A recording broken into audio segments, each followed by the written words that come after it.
There's no nice way to transition to sitting down. Hi, everyone. Hi. Talia and I were both at the same conference in Toronto last week, and I commented on how well-dressed she was, and I was like, I never know what to wear. And she's like, well, don't wear black. And then I was like, oh, shit. I only have black packed. But, of course, the wonderful yellow. A beautiful dress as well. Yeah, no, it all works out. Right, guys? Beautiful dress. Give it up for the dress. So, we were chatting also before this that Talia and I both worked at Pentagram. Well, I know you mentioned that I've seen you talk about how you left Pentagram because you felt the need for a role that sort of matched your evolving style as a designer coder. How has sort of establishing your studio impacted your creative freedom, and how do you think you brought, if anything, your past experiences into it? What it all comes down to, as many people know, before leaving Pentagram and starting my own thing, it came after a series of roles that didn't perfectly fit what I wanted to be doing and what I knew was possible. I was always working at the intersection of coding and design, technology, branding, things like that. And because I was so young when I started off, I was always, the design directors at the positions that I held didn't exactly know how to direct me. The projects always fell flat in my eyes as somebody who saw the potential. So even though by the time I left Pentagram, I was pretty much autonomous there. I didn't really have to respond to any of the partners. It still wasn't fulfilling that thing that I had always wanted to do, so that is why I left, that is why I started Cotton, and the real amazing thing is that it is exactly my dream come true. It is everything I've always wanted as a designer at that intersection, at that sort of like new type of career that didn't really exist before, and now it's happening for other people as well, which makes me so excited. It's amazing. Yeah, and I think what's so interesting about your work is, being this sort of hybrid designer who codes, it's not, I've always, understood that it's not really about the code as much as it's about what the code allows you to do with the design. Can you talk a little more, as sort of, as I said, someone who's never made a website, has never written a line of code, how you sort of approach that? Let's break it down. This is the spiel. Take out your notepads. The spiel is that with coding, we see coding as a design tool, just like Figma, just like your paintbrush. Coding is a design tool that has certain implications to it, certain new things that are possible. With code, design can be interactive, it can be generative, it can be data-driven, it can be automated, it can be adaptable. You're writing this down, right? But here's the catch. Who cares? Who cares if it's all those things? And that's where a lot of creative coding nowadays falls flat.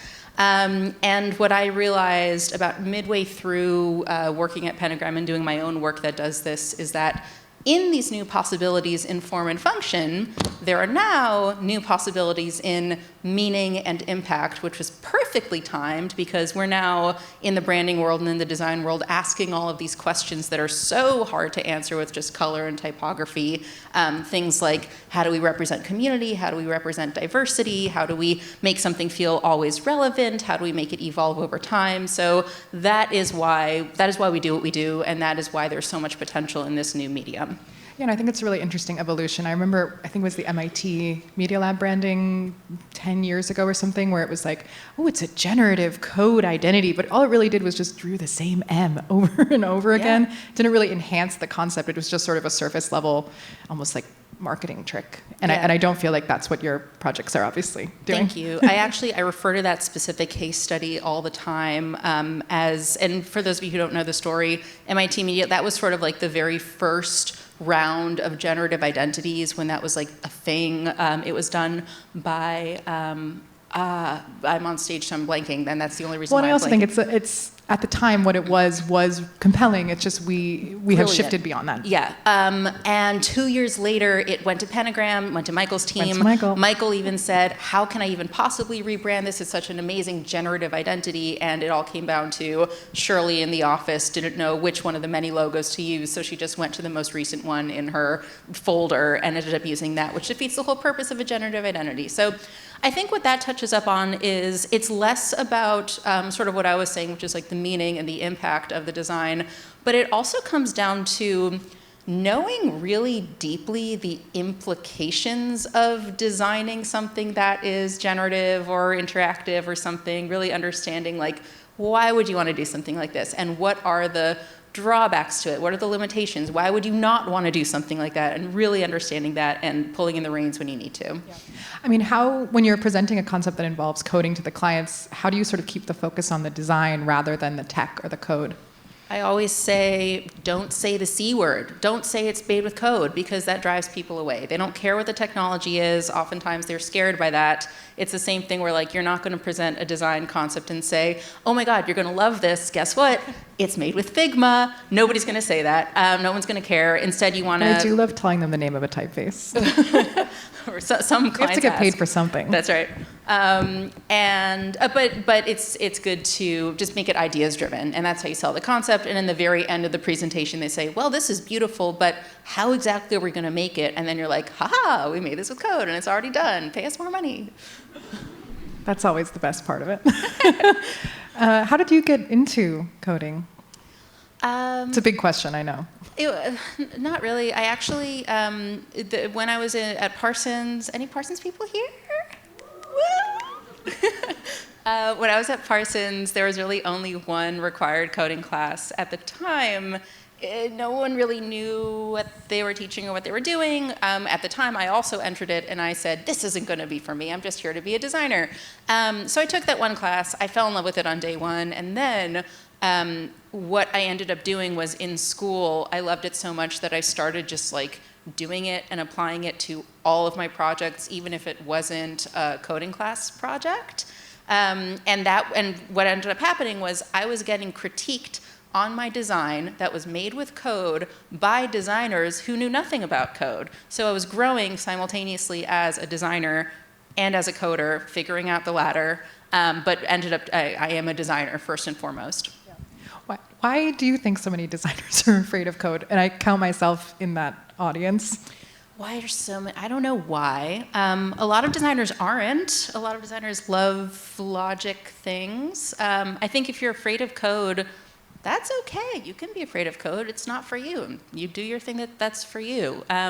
But we are in a lucky place in history now, in design history, in that when I was younger, those of us who love the intersection of like creative stuff, but also the science part, the logic stuff, the English part, it used to be that you had to like choose between being like, okay, maybe I'll be an architect, or something a little bit more engineering. But luckily now there's like this intersection, this thing that you can use the logic on a daily basis and also make things that are highly creative. It's only been a couple minutes, but you got to always, it's coming. It's coming, the AI question. The AI question. And I think what's been interesting to me about reading the different ways people are using AI is how many people are using AI for coding purposes, and that it can maybe help some people who maybe are finding difficulty with the technical aspect to sort of bridge that gap. I don't know, do you use AI? Have you used it in your practice at all? Is that something that you're thinking about as someone who works in these worlds? Can I tell these guys what you said in your talk in Toronto? Out of context, your delivery was so much better than mine is about to be. Can you say? Oh, I gave a talk about graphic design history, and then I felt bad because I didn't mention AI at all, and I just sat through 5 talks. So I just said I'm really sick of talking about AI. I think then we're everybody all sick clapped of talking about AI. Everyone clapped and cheered. Everyone's like, "Yay, we've all been thinking it." It felt like one of those things on Twitter where people are like, "I said this," and then everybody stood up and clapped, but it actually did happen. But despite that, I'm glad you asked. Despite how tired we all are about hearing about AI, I am glad you asked. It is going to be in our future forever. The reason I'm glad you asked is because we use AI. We use it for like the first 10 to maximum 15% of our projects, maybe occasionally along the way. But what we end up finding is that very often after that first 10 to 15%, the AI totally breaks down and does not know how to follow our prompts because it's based on the premise that AI is made off stuff that already exists. We are in the business of doing stuff that doesn't exist yet. So in that case, it's reassuring that we're not going to be replaced by AI because we're in this field, pushing beyond it. So much so that if we are in the studio and we're able to very easily generate our idea with AI, we say, all right, it's not a good idea enough. We have to do better. We have to push it better. So it's a positive thing. It's a positive thing because it helps us get to that very first 15%, but it also helps us get better ideas. I was having a conversation with an old professor of mine just this weekend, and we were talking about how the economy of good ideas is going to increase because of AI, because so many things are going to become so similar looking, and if you have an original idea or if your style is so new or so original and authentic, then it's going to be identified as something with a lot greater value, which is a great thing. Yay, creatives. It's funny, I wrote this article that was called AI Can't Give You Taste, and then a bunch of people who did AI really liked it because they thought they had taste. And I think that's sort of what's interesting, though, is like what's interesting to me about code that's different from using AI for aesthetics is that, like as you said, it is kind of a tool. To me, that's, places where I see people use AI. I think she's in the audience tonight, Katri Tahan did a talk for us a couple months ago where she talked about the study of the ping pong process, where you kind of are using AI to alter human output and then sort of shoot it back and forth. And I think with code, it feels very similar to that. It's sort of like you're using it as a tool to alter a tool. Yeah, that's exactly right. Which is just very different than using it to create a surface texture. Yeah, what we absolutely never would do is use AI for idea generation. We do that all on our own, and you all do that on your own. And again, it really is just the thing that sometimes helps us get a little bit further, a little bit faster, so we can go and watch TV or do more design. Yeah, I know there was, I think I saw someone describing it as like, I want AI to do the dishes. Which is like kind of like clean up after me so I can do the fun stuff, the cooking, the eating. So in coding, AI is the dishes.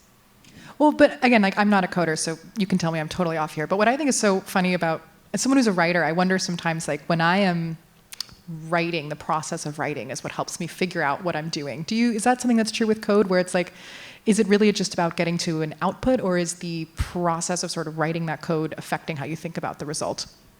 If at all, very little.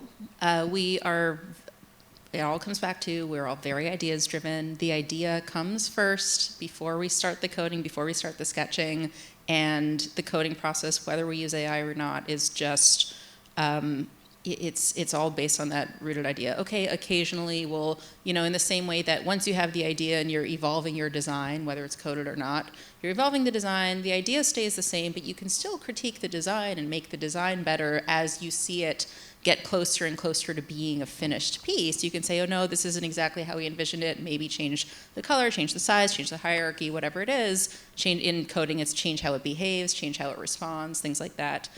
So we do make those incremental changes, AI coding, whatever, but the idea is the thing that drives it the whole way.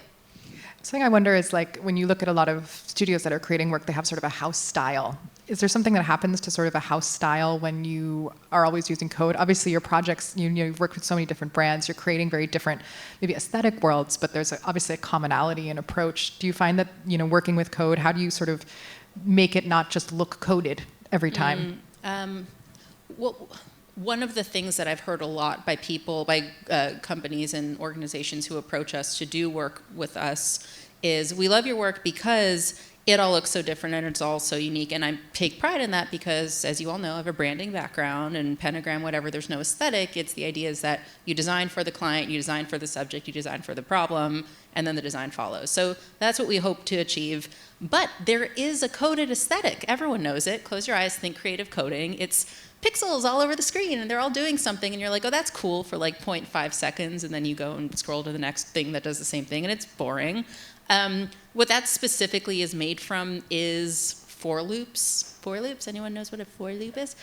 For loops. For loops. It's the computer programming thing that says do something over and over and over and over and over again with slight iteration in between. That's what makes automated processes so much easier using coding than using other softwares that don't have that. So that's where you see a lot of like those small pixels on the screen. That's an automated process right there. So that's why you see so much of that. But again, it's not that we avoid for loops. It's not that we avoid automation as part of the process. It's that Everything has a reason. We're not going to just like experiment with this tool that we sort of know the capabilities of. It's very controlled and very directed. I don't know any code languages, but are you using different languages based on your desired outcome, I assume? Great question. We're all JavaScript. That's what, that is the programming language that we use is JavaScript. There are a lot of other programming languages, and they will be able to do very similar things. JavaScript is, I think, the second most common programming language. It's the only one that natively a browser can read. That makes it really easy to share a concept with somebody because you can deploy it on a website, share a link, and they don't have to download any software in order to view your design or your thing. The JavaScript controls the HTML and CSS, which are other coding languages. They aren't programming languages, but they're coding languages. Sometimes we use P5. We use P5 for any Canvas-based work. Usually if we're doing web work, like work for the websites, we're not going to be using P5 as much because A, it's not as accessible as HTML, semantic HTML, but also it's a little bit heavier. It's a little bit, it's just, you don't see that in most websites. But P5 is also JavaScript, so that's what it comes down to. So just sort of shifting a little, like you've been running the studio for a year and a half. How many employees are you? What's your size? We've currently got 2 employees. I know at least one of them is here tonight. I'm not going to call out the other one if they're not here. Chris, are you here? Someone woo for him. Yay! So both Chris and Noah are here. They're both my designer coders. They're both equally skilled in design and coding. And the way we're able to do the work that we do, I think so much, people often ask us, when does code come into the process? When do you start? And the answer is it's always at the same time. We're always designing and coding as one because it's the same tool for us. And the only reason we're able to do that is because of the skill that those 2 and my future employees are on, because we can just rapidly code, and it's so much faster than any other medium for us. Well, and it's funny because you were saying, like branding, Pentagram doesn't have a house style. And I actually think very much most studios do secretly have a house style in the sense that Pentagram, I feel, loves to use bold typography. They might use a different typeface, but the tools that they kind of use. And I'm curious how when you have multiple coders, if everyone kind of brings their own perspective to how to approach a problem with code. Oh, I love that question. I'm not going to answer that directly, but what that brings me to is one of the most important coding lessons I've ever learned, which is that, I don't know if I should say the full story here. I'll say the full story.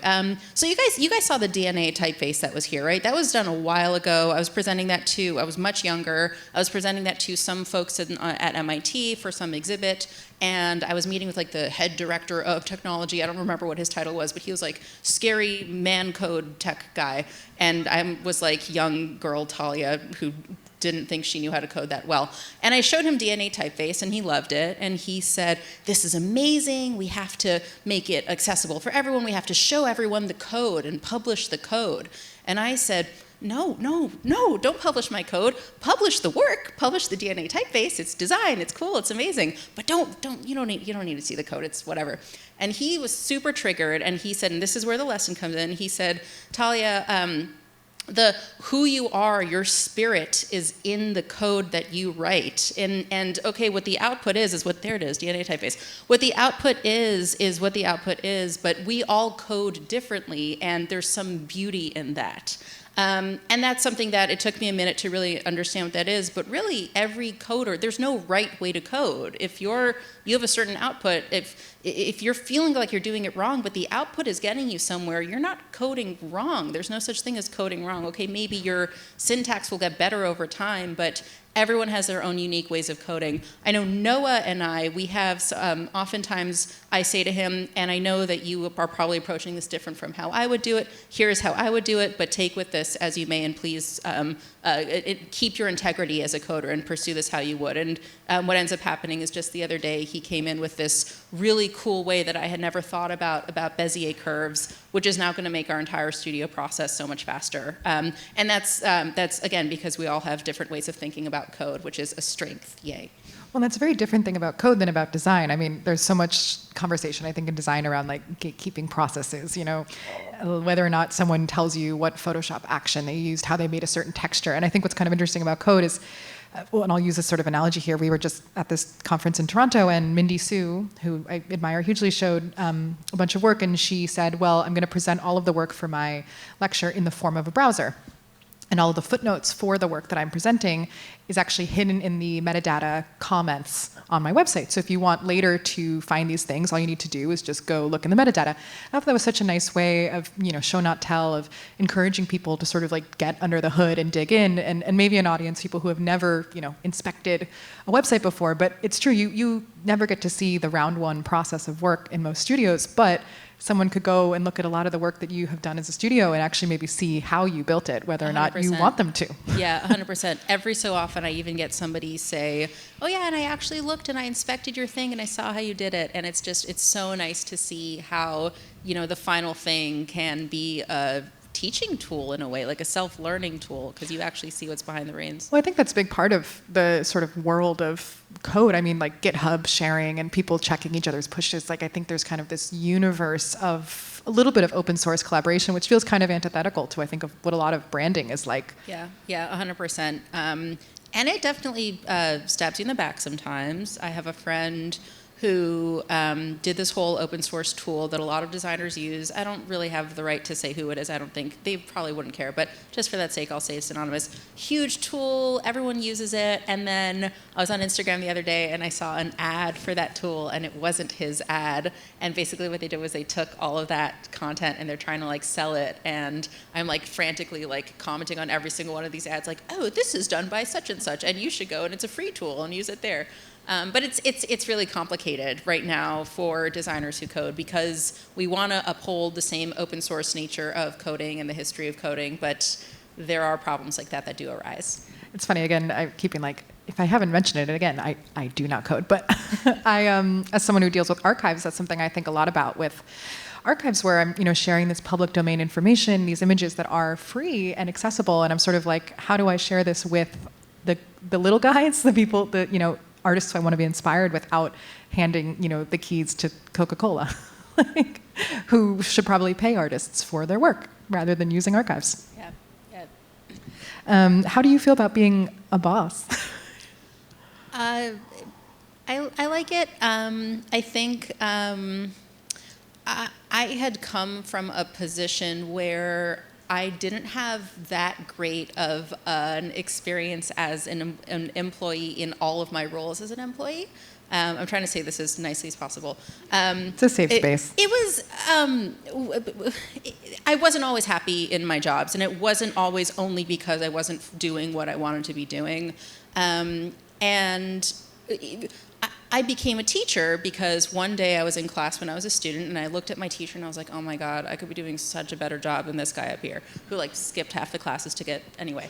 And the same thing happened with, I just wanted to be a good boss because I didn't always have one. So learning from the things that I always saw going wrong, I'm trying to implement them in the best way that I can, just to prove them wrong, so that one day I can go up to those bosses and say, hey, it's possible you can not be an asshole and still run a studio that's very successful and gets really good clients. That's what I'm really trying to do. Am I doing it? Ask Noah and Chris later. They'll tell you the honest truth. But it's a big part of what I'm trying to do right now. No, I think it's a slow, meandering process to learn how to do that. And I'd imagine also like in a space like this where there aren't as many models for a small studio doing this kind of work, what it even looks like to sort of how much work you need to do for that and all that. It's tricky because when you're running a studio, it's a stressful process. And when people get stressed, they're not always thinking clearly about how to politely have an effective conversation with someone human to human. So I understand if it gets out of hand sometimes, but there's no excuse to do that. So it really is kind of like juggling like your stressful emotions. How do you make sure you keep cool? How do you make sure that like everyone is still in a good place, especially if it's a small studio? It's so important. Can you tell us about any current projects you're working on? very yes. broadly? Yeah, there's one that I can't say that I wish I could, but it's NDA'd, but it's amazing. The one that I can talk about is one that I'm super excited about. It is, I won't get into the details, but the thing that I'm most excited about is that we are building a Victorian pattern generator. If you've ever seen like Victorian patterns, they are so ornate and the total antithesis of everything we see in design since the 1940s, essentially, because everything is like so geometric and like single color, and Victorian patterns are the total opposite, and every single one of them is totally different and You don't need to talk to me about Victorian patterns. I know you know. I'm telling these guys. But what we're doing there is, obviously, since every single Victorian pattern is different and hand done, we are making it generative. So every single one is going to be different. The catch is that, I mean, and it's really, really hard if you really look at them. Think about making like the code, the system to program a computer into building one of those things while it's still looking ornate and beautiful. It's a really cool process. What we're ultimately going to be doing, this is actually for a music technology company. And we're doing all the other branding and elements there, but since the Victorian patterns are coded, there is potential to also make it driven by sound and driven by music. So that's something that we're working on. Noah is leading the charge on that project as well, and we're super excited to show it to you guys. I got really in a rabbit hole of Victorian patterns a couple years ago, and specifically it was late 1800s French patterns, and I found out that, this is a total non sequitur, but I find it interesting, and I think you may also find it interesting, which is that there used to be such rampant theft of textile design in France and wallpaper patterns that they actually required all wallpaper makers to register new patterns with the government to show that no one could be copying them. But as a result, because they were registered, the Gallica BNF, which is the French National Library, now has a collection of like 10,000 wallpaper and textile samples because everyone had to send them in every single time. Can we all have an Elizabeth appreciation moment? How cool was that just now? So also, if you're in randomly, I live in Providence, Rhode Island, and there's actually a show right now at the RISD Museum about these French wallpaper patterns. So everyone, if you're interested in that, you can go online and find them. We're going to do a group field trip. But that project, the Victorian pattern thing, we're now in the process of making it, and rarely do you guys see really the process behind the scenes. Yes, you can inspect the page, but you never really see like what we had to do to get there. Our most recent reel on Instagram shows like Noah like from the back like debugging this thing, and I think in the end we're going to be even more excited by the debugging process than the final thing. So check that out. It looks really cool. How long does I always hear lore about debugging? Like, what does that actually mean? Is it like proofreading basically the code? Oh, well, in our case, debugging is building. It's like building, debugging, building, debugging, because this particular project is a mouthful. This is taking several. This is, I think, our longest creative coding project to date. Usually debugging is more of like a boring QA process. Yeah, I was going to ask, how long obviously these projects vary wildly, but is there a sort of sense of, I imagine it's slightly different than when you're doing a normal, non-generative graphic design identity, sort of the process could be very different each time. Like I said, we're very fast at the studio, and sometimes we could do. I've definitely done like coding design, like speed things. I'll like make a bet with my friend. I'll be like, oh, I can make that in 60 seconds. Watch me go, and then I'll just make it. But so some things are super fast, and some things but because we're so fast, it enables us to do the more ambitious projects like the Victorian textile pattern thing, which now is taking us several weeks of full-time work, but maybe one day it'll take a lot faster because we have the new skill of doing that. I saw on Instagram, also it was Talia's birthday this week, so we can give, I saw you were doing a Q&A in honor of your birthday, and I think hitting a milestone of Instagram followers. But you did a nice Q&A, and you were talking, someone asked you about inspiration, which makes me sort of think of this because of the wallpaper. We were talking about this idea of, what does inspiration mean for everyone differently, but can you talk a little bit about your perspective on inspiration? Yeah, I always say, as many followers as I have, I don't follow anybody unless I know them personally because we're friends. All this to say that we don't look in the outside world of graphic design for visual inspiration ever, as much as we possibly can help Unless it's wallpaper. Unless it's That's sort of at the process I'm talking of, yeah. graphic design, right? We don't. I don't look at. I just don't look at graphic design. Don't look at that. Don't look at it. And the Sitting in the presentation today. The reason being that we are, like I said, we're in the business of doing new things, and that's always what we're trying to do because we're coding. And if we're always seeing things that already exist, I'm always afraid that it's going to bias me, and then the product won't be my own original idea. Instead, what we do is we do what many branding agencies do. We don't look at mood boards or inspiration like that. We research and we ask questions and we understand the problem and we understand the people behind it and we understand what their problems are, and then we understand maybe some historical context. We'll make some historical history or references there. The Victorian book samples, we looked at hundreds of Victorian book samples to get to our final thing. That's where the only place where visual inspiration will come in, but oftentimes it's mostly like, what is the problem, what is the concept that's going to solve that problem, and what does that look like visually, period. Don't look at anything else. Yeah, it's funny. My response to that when we were chatting was, I was like, I've always thought you either need to look at nothing or everything. It's in between that really screws you. It's a great thing. What would you tell young designers who are intimidated by coding but want to expand their design toolkit? If you're intimidated by coding, but you're excited by it, if it piques your interest and you've never tried it before, give it a shot. Like, try it out. If you're like, what is this weird, scary thing? It's scary for everyone. I just for a little anecdote, on my first day, I teach 2 classes a semester. One of them is the intro coding class, and the other one is the advanced coding class. And the advanced coding class is for the folks who have a coding ego already, and they feel confident enough to take the leap into taking the advanced coding class with Talia Cotton, who is scary when she's teaching the advanced coding class. And on day 1, I scare the shit out of them. And at the end of the class, I'm like, all right, everybody, like, who's scared now? Who's intimidated? And like everyone raises their hand, and everyone feels like they're the worst person in the class, but which is impossible because you can't have more than one worst person in the class, but they all raise their hand. All this to say that when you're coding, you think you are so bad for so long. The difference is, and I think here's the core thing, if you're coding, it's going to be difficult. There's definitely a steeper learning curve for coders than, say, to learn Photoshop. But everyone's going through that. If it is difficult and you are not enjoying it, get out of here. Don't code anymore. Go find your thing. Like, you don't need to code. If it is difficult, but despite it being difficult, you're like, this is so cool. Like, I really love that feeling of like finally getting to the end, and I kind of want to see what's more here, and push through that difficulty. It is totally your thing, and do push through it, and do start applying it to other instances, because the reward is so great when you're making like professional projects and doing what you've always wanted to do. And then you too could be up here in a beautiful yellow blazer. I think that's all the time we have, but thank you so much. This was so fun. Thanks, everyone. Right by.